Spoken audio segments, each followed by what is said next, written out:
Bas Stansiyası Kazak Radyosu'nun Kavsar bağlaması Şinjan Uyghur Autonomiyaları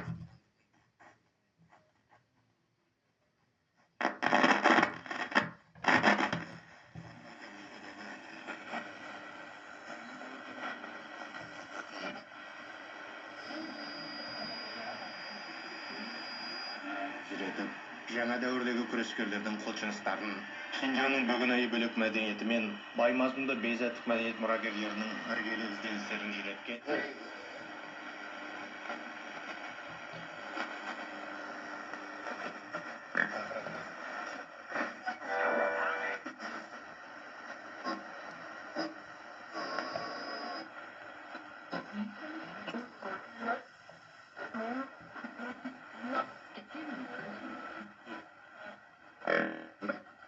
نرخ‌های نمایشی را توصیف می‌نماید.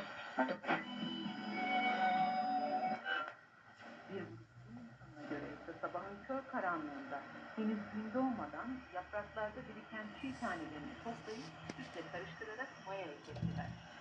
Bu ilginç yöntemin günümüzde Akdeniz yaylalarındaki bazı yörük köylerinde hala kullanıldığı söylenir.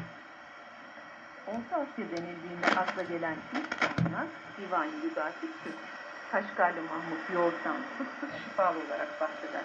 Hatta Çin'den Hindistan'a kadar geniş bir coğrafyada Türklerin